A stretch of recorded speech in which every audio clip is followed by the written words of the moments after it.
course, and the cabinet meeting. Not that there's anything to say.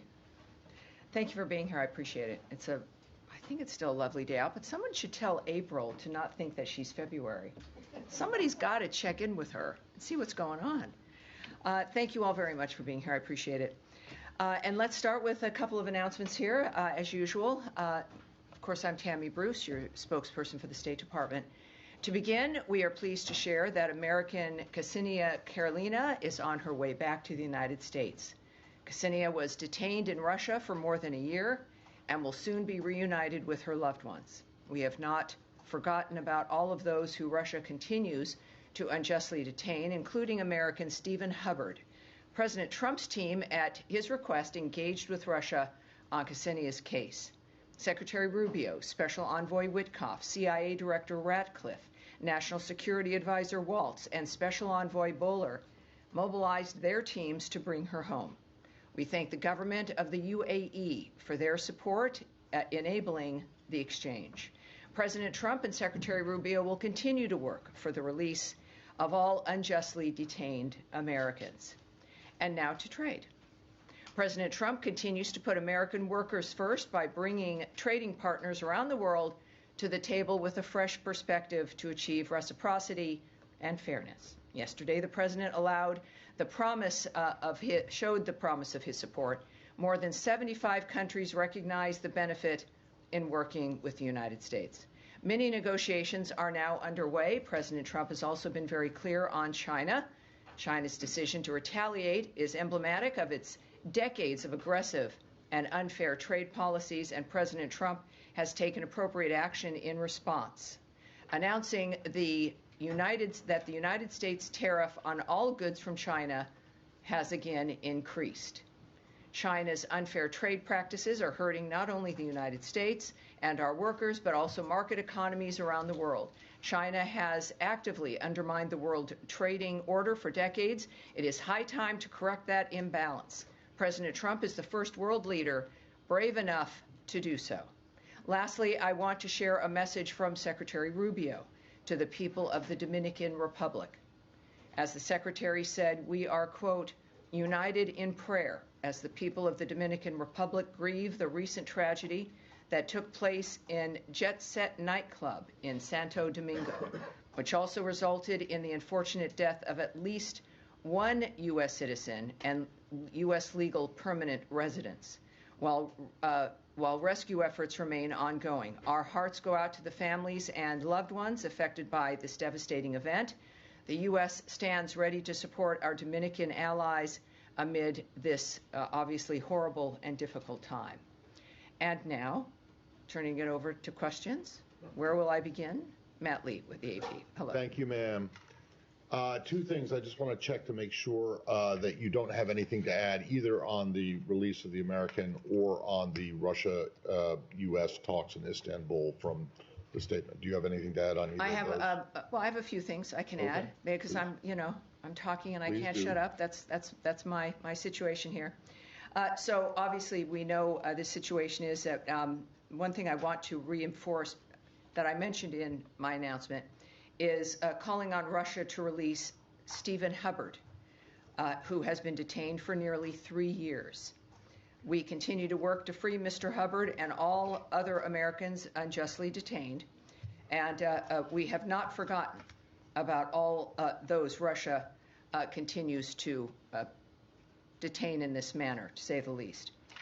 To secure Ksenia's release, Russian national Arthur Petrov, your alarm's going? Arthur Petrov was returned to Russia. And that is all I'll share in that regard. But obviously she is on her way home, and that is what the story is in that regard. And that's a promise President Trump made when he first came into office, was to make sure that all Americans being held around the world would, in fact, be home. And your other issue? Well, on the Ukraine, sorry, not Ukraine, the Istanbul meeting between the U.S. and Russia, presumably this swap did not come up there, but do you have anything to add to what was in the statement that came out earlier? I do, and let me get that for us. think we have that right here. And I'm not quite sure why I don't. I might have to run right. Okay, well, come then back around to you. I'll just go to my last one. What I can, for those of you not knowing what he's asking about, is a technical meeting in Istanbul regarding the bilateral relations and the embassies for both of us, and that's again, that has happened before. Again, it has nothing to do with Ukraine, nothing to do with expanding our relationship in any fashion in that regard, but really just about the nature of our embassies and the ability to manage them and conduct business as one would normally expect to be able to do so in a diplomatic mission. Okay, so then to my question that maybe you can answer a little bit on is the departure of Ambassador Brink from Kyiv. Do you have anything to say about that? I do. Says Tammy Bruce. Wow. All right. Because we had just discussed this. Right. Well, we also had discussed something a little bit earlier. Yes. The blanket statement that we, the State Department, do not discuss personnel matters. Well, that is something we've discussed at great length, and in this particular case, Ambassador Brink's been ambassador at the embassy in Ukraine for 3 years, during a time of war for those 3 years, an extraordinary performance there, and we wish her well. At the same time, of course, it's a reminder when it comes to the issues that we think about that surround this conversation, is that we know that we're working for that war to end. And that is our focus, and we expect, of course, our work that will continue in that regard. But that's the nature of what we're focusing on here, and we wish her well, and that's really all we would say in that regard. Yes, Andrea. Can I follow up a bit? There are several Americans in Russia that were at least identified by Mickey Bergman and other groups who are active in this regard with trying to get Americans out, who are not designated yet as wrongfully detained. And I'm wondering if you could check or take the question as to whether there's any progress on elevating them to the level of wrongfully detained, which could accelerate them getting released. I think that was done by the administration with Mark Fogel. Right, I do know, yes. Again, the question about Americans who don't have a designation of being wrongfully detained is that if an American is being held, we are regularly looking at those cases. Okay. We're constantly addressing the nature of how they're held, why they're held, and if that designation might change. So it's not something we look away from. It's a regular effort. And so in the regard of anyone who's not been designated in that fashion, it is something, as you've noted, like with Mr. Fogel, that can change if circumstances merit it. And can you give us any details? There's some confusion. According to her lawyer, she was supposedly, Ksenia was arriving at 4 p.m. There are other reports that it is as late as 9 p.m. Can you give us any clarification about and when if she'll be going to the White House, or do you know anything more? And I have one more question to ask. Will she be going to Brooke Army Medical? Well, clearly there's still issues of privacy here. I'm not really going to talk about the choices she's made, where specifically she is going, or what the plans are for her involved in that, which are decisions that are going to be made in that environment and with her, which would not be appropriate to discuss. And certainly I can't discuss the nature of the negotiations that occurred, which clearly did. But maybe that's for another day, but here I can't do that. Okay. And speaking of negotiations, can you give us an update on what is expected on Saturday with the Iran talks? Because Foreign Minister Arachi's column in the Washington Post yesterday made it very clear that there would be no talks if the U.S. was insisting that they are direct. And, of course, the position, as repeated today in the cabinet meeting, was that they will be direct talks. So do you still expect these talks to take place on Saturday? And will they begin indirect talks and then move to direct, or is there some resolution of that? Well, I'm not on the team that makes that decision or has those conversations, right? And we're not going to litigate that here.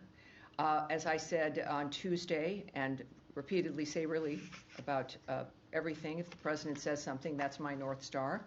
And they're the ones in the midst of the discussions regarding the arrangement of this meeting, and we'll leave it to them. So I'm not going to speculate on that or what will happen. There are clearly some very good and very important diplomats involved in this, including, of course, Special Envoy Witkoff.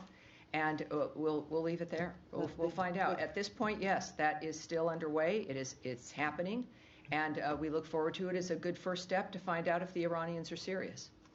All right. Yes, in the back there. Yeah. Thank you. A couple of questions. Just to be super clear, did you a little bit, Nadia, please. Yeah. Just to be super clear, did you just confirm the resignation of Ambassador Brink? I'm sorry? Ambassador Brink's resignation, did you just confirm that? Because you wish her well. Well, she's returning home, yes. So that's official. Thanks so much. For those of us who have been following, this from the very beginning, we couldn't help but notice that Ambassador Brink has been limited with naming Russia, recently, particularly during the past couple of weeks, when it comes to talking about Russian attacks on Ukraine. Was there any instruction, any pressure on her for not naming Russia from this building? Well, I'm not aware of anything like that. Certainly, I wouldn't speak to anything regarding that, regarding personnel, regarding a diplomat, and the internal dynamics that might occur. So, no, that's not something I'm going to speculate about or guess at or speak to. Again, my follow-up on Ukraine as well. Tomorrow marks 30 days, 1 month since Ukraine, did basically sign in your ceasefire deal, and Russia refused, has been delaying since then. And as we speak, they keep attacking Kyiv right now. May I get your perspective on that, please?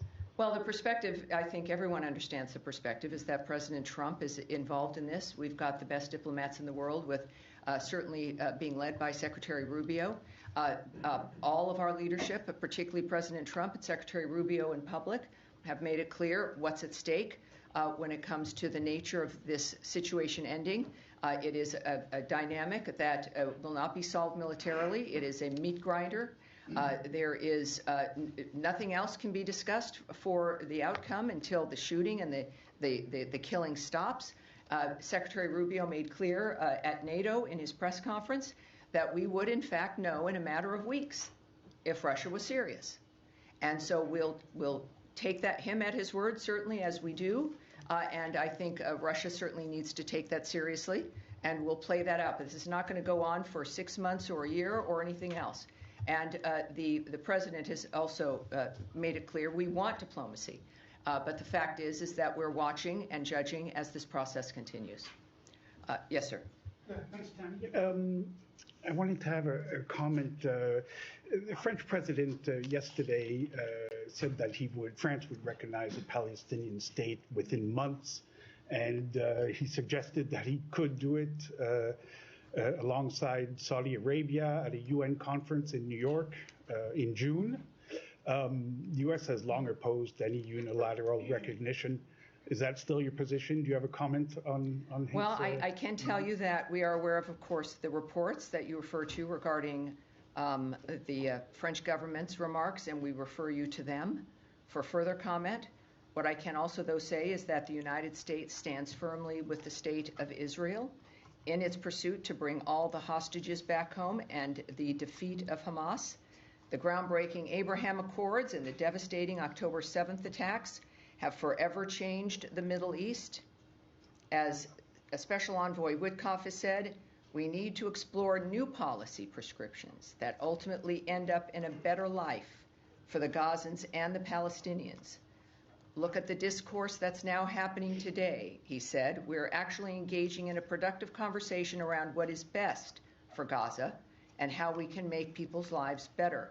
This administration will continue to engage our partners in the region on a serious solution for Gaza that secures peace and the release of all the hostages, among them 5 Americans, including Idan Alexander. Terry, can I just follow up on that? Sure. Very quickly. It's not just about Gaza. There's West Bank also. So, I mean... Well, I think it's fair to say that this is a region that has been in turmoil because of the support of death squads by Iran. Yeah. And so you have this dynamic that has been continuing and predictable and not stopping, and ceasefires being broken by the same groups. That's why when we say yes, new ideas for Gaza, and the new idea that could break the Gazan people free from being hostages themselves of Hamas, is the same kind of solution that is also going to help the entire region. That is it. This is not an isolated framework that only fits into a corner. This is a solution that is for the region, and our regional partners, of course, understand that as well. Nadia. Thank you, Tammy. Just to follow up on Leon's question, the president said that he's open to different ideas. So when the secretary goes with him to Saudi Arabia next month, will that meeting also be expanded to have a Middle Eastern conference whereby the Palestinian issue will be discussed? Well, I don't know what the plan is when it comes to the content. That is something that we would have to speculate about or guess at, and we really shouldn't do that, obviously, with a multitude of issues facing the region. So it's the details I can't imagine about.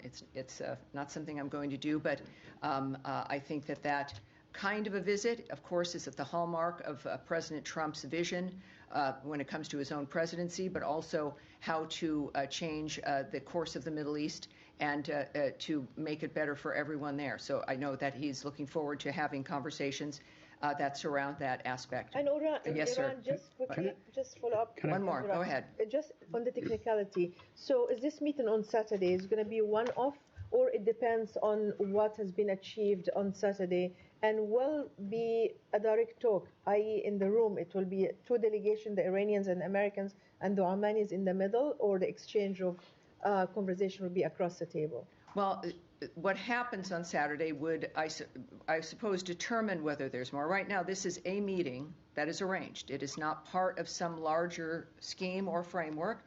It is a meeting to determine whether or not the Iranians are serious. Mm-hmm. And so that clearly would be the goal of that singular meeting and effort. As far as the arrangements or what the rooms are or who's in which rooms, I don't have that for you, and I'm not going to speculate. Yeah. Tammy, yes, sir. Yes, sir. I really appreciate it. I just want to go back to your response to Leon, where you said we need to explore new policy prescriptions that ultimately end up in a better life for the Gazans and the Palestinians. Are they one and the same in your mind, or are you disassociating the Gazans from Palestinians? So I'm talking about the people in the region, the people who live in the Gaza Strip. That's who we're talking about, the people who face a danger every single day because of the nature of what Hamas has done to that region and to that strip of land. I think that no matter who you are and how you identify, the fact is that no human being deserves to remain in that kind of an environment because Iran is funding death squads that take over the space and use you as a human shield. While we may become inured to that kind of hell, and the people in it generationally become affected and also believe that this is just normal life, that is a crime in and of itself. And there is the human spirit is so strong that we do know, especially for those who survived October 7th, those who got out of the hostage framework. One woman whom we honored here at the State Department, who is a survivor of that massacre. The strength in these individuals who move through this is astounding, how they survive psychologically and physically. That is what unifies us, all of us in this room, all of us engaged in this kind of a framework. It's that it's human beings, it's families, it's mothers and fathers, it's young people dancing at a music festival, it's people of faith, it's people of no faith, it's people who just simply are looking forward to that night or to getting married or to having children or thinking about college or thinking about moving somewhere or just living their life as their parents lived their lives. That's who I'm talking about. And that's what every peace effort that President Trump and Secretary Rubio work for every single day. If there is one thing our generations can look to here, is the fact that we, at the very least, seriously tried. And so when I refer to someone, whatever part of the world they're in, that's who I'm referring to. The Israelis, the Arabs, the Egyptians, the Palestinians, people of Gaza, Jordan, whomever. This is where we have to move past, is the nature of what keeps us together and what unifies us. Yes. Yeah, please, Saeed, please. Go ahead. On that, the UN Secretary General called Gaza a killing field. He noted that it's been more than a month since Israel has allowed aid into Gaza. Are you guys pushing Israel to allow humanitarian aid into Gaza, given it has been a month and conditions are incredibly dire, people are dying, and you just mentioned folks need to be able to live? Sure, yes, they do.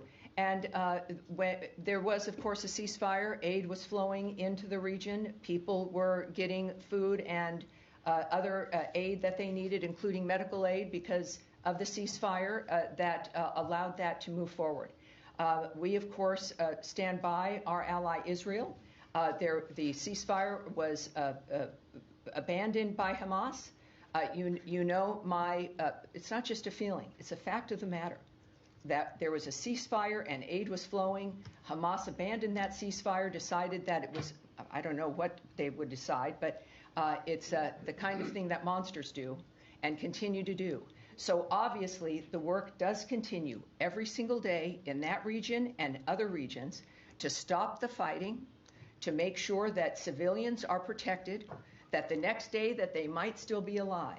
So because you might not see something in the news, and I know this is your business, doesn't mean, or you don't see announcements, doesn't mean that that work isn't continuing to regain that ceasefire so that aid can continue, as we also stand by Israel and the nature of what's happening for them and how, as they still deal with the fighting. This is not good for anyone in that region. But yes, our work continues to get back to that ceasefire, to make sure that people can get aid and to survive this, which is the sole focus of all of our efforts for that region. Can I just quickly yes, sir, please. Go ahead, sir. Yes. Thank you.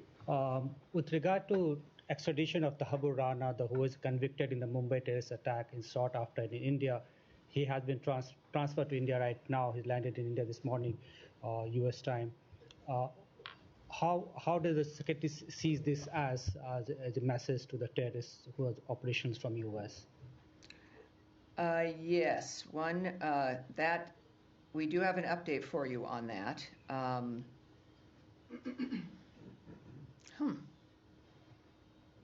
This might be, I want to be able to do this, and Tommy, could you come up here and give me a hand, because something changed up here. And this was something very specific, because we're, because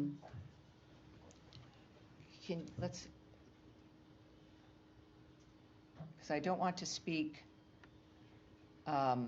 randomly here. There we go. Thank you, sir. Tommy Pigott, everyone.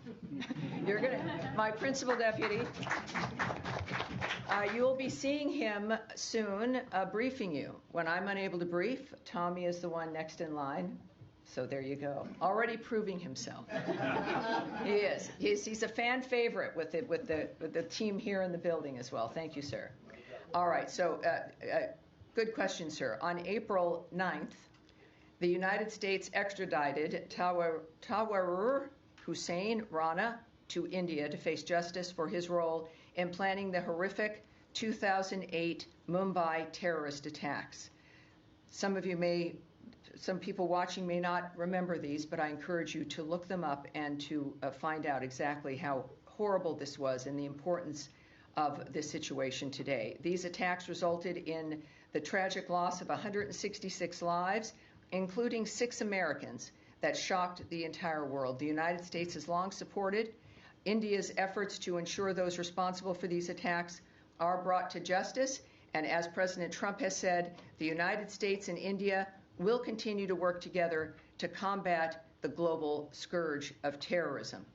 So it is, he is in their possession, and we are very proud of that dynamic. Thank you. Yes. All right. Yes, sir, in the glasses here. One more of Iran. The senior advisor to the Iranian leader, Ali Shamkhani, today said that if military threats continue against Iran, Iran will kick out IAEA inspectors and hide its enriched material. What's the U.S. reaction to that? All right. First of all, these actions, the threat of that kind of action, of course, is inconsistent with Iran's claims of a peaceful nuclear program, right? Also, expelling IAEA inspectors from Iran would be an escalation and a miscalculation on Iran's part. The United States remains deeply concerned that Iran is amassing a growing stockpile of highly enriched uranium for which there is no credible peaceful purpose. Iran is the only non-nuclear weapon state producing highly enriched uranium at this level. Also, beyond the threat to expel the international nuclear inspectors, but also threatening to transfer its stock of uranium to secret locations. And again, why would one need to do that if it was for peaceful energy work? Doesn't make much sense. So again, it is an escalation and a miscalculation on Iran's part if they were to do so. All right. Yes, go ahead. And then you afterwards. Sorry. You next. Go ahead. Yes. Wait 1 second, Eric. Go ahead. Thank you. So a quick question about a Wall Street Journal report. They're saying that Chinese officials acknowledged in a secret meeting last December that they were behind a widespread series of cyber attacks on American infrastructure, and they linked the attacks to escalation over Taiwan. Just wanted to ask you if Chinese officials have made any kind of similar statements to this administration, or if this administration was briefed on that apparent admission during the transition. That is a good question, and we're going to have to take that away and get that back to you. When I do that, by the way, for people watching, we really actually do get back to the reporters with the answer to their questions. So that's a genuine framework we ask. All right, Eric, go ahead. Yeah, thank you, Tammy.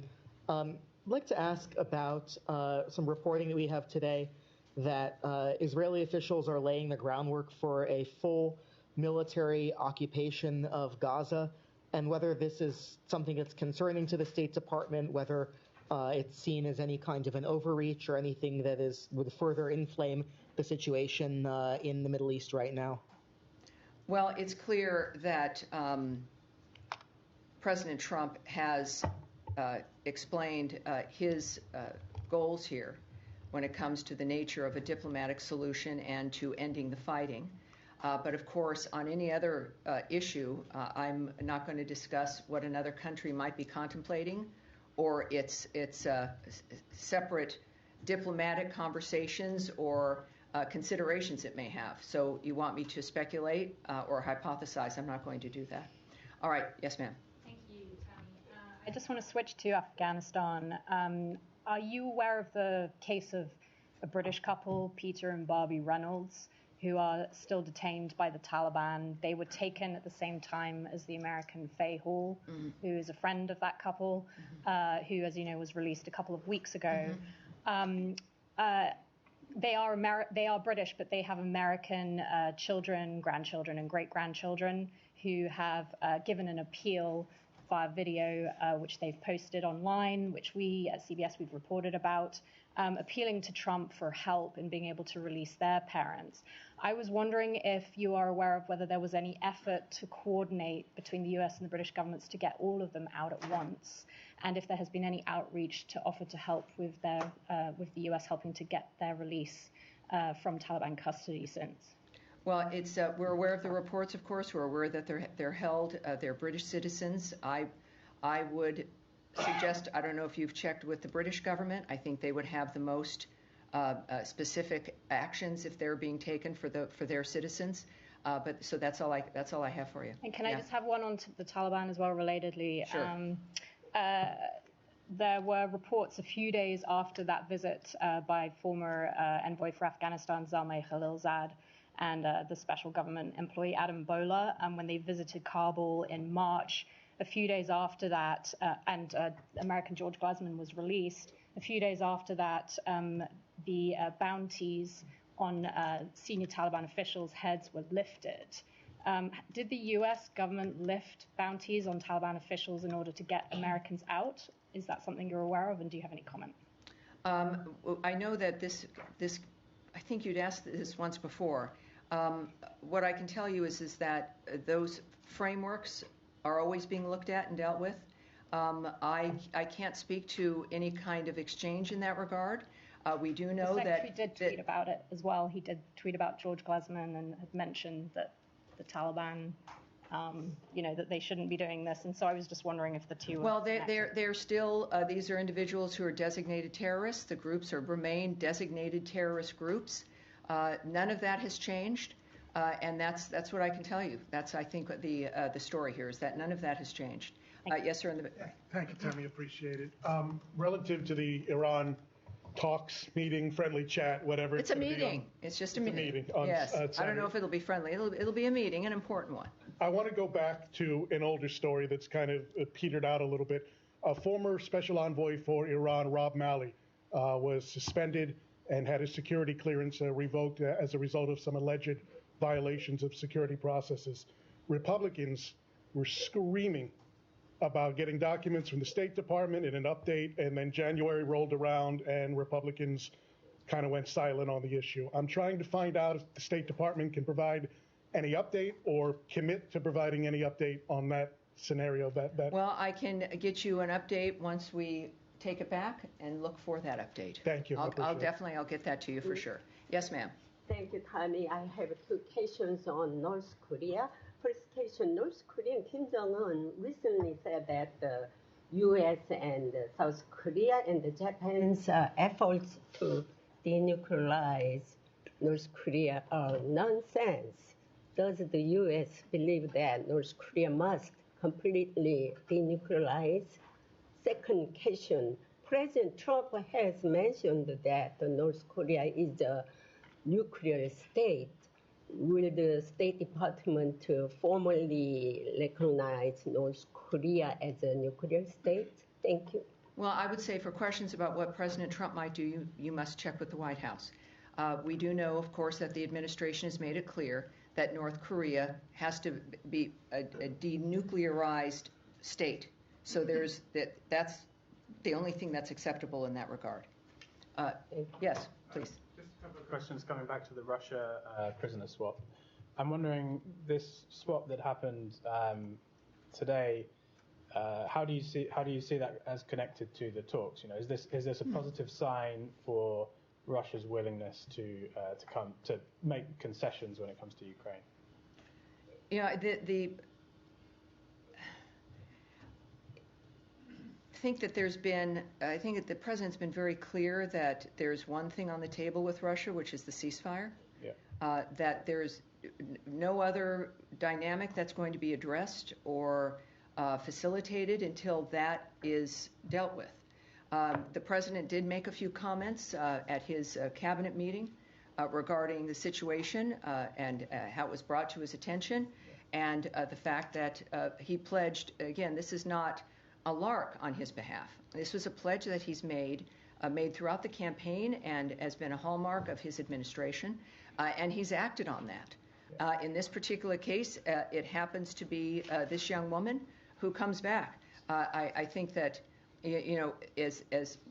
especially also with Stephen Hubbard still being detained there, it's clear that this is an ongoing framework.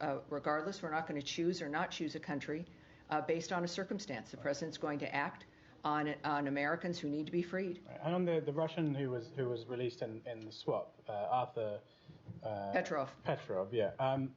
So he was detained and extradited from Cyprus, I believe, related to rules that the previous administration had imposed on Russia, which were about making sure that the Russians didn't get access to U.S. microelectronics for their military programs, right? So the fact that you've released this guy who was detained for breaching that, he was returned to Russia. He wasn't released into the wild. He was returned to Russia. Does that signal some softening of the U.S. Well, yeah, the Biden administration hadn't talked to Russia at all. I mean, President Trump is the first to engage with Russia for years. So when we think about the nature of either administration, But this is about leadership. It transcends partisanship. It's about how do you conduct your business to get things done. Do you just simply not talk to people and turn a blind eye and do nothing? Or do you engage when it comes to stopping the carnage, stopping wars, getting people released from being unjustly held, or just even getting Americans back home? You've got to engage with people to do this. And Secretary Rubio's made it very clear, is that when they've asked if he trusted Putin as an example, he talked about that it's in this dynamic you have to deal with what people do and what they don't do. That trust really isn't the issue. It's about expectations, what people are supposed to do, and whether they do them or not. And you can then talk. You must be able to talk with everyone if you want to get results. And I think that that's what we have in this administration. And we see it every day, including today and with her release. And we'll see it on Saturday. We'll see it constantly from both Secretary Rubio and President Trump as we work to make the world a better place. And that is it for today. Thank you, everyone. Next Tuesday, I will see you then. Someday you will be entertained by Tommy Pigott. Yes, he's very good. So I feel very safe that you'll be in his hands.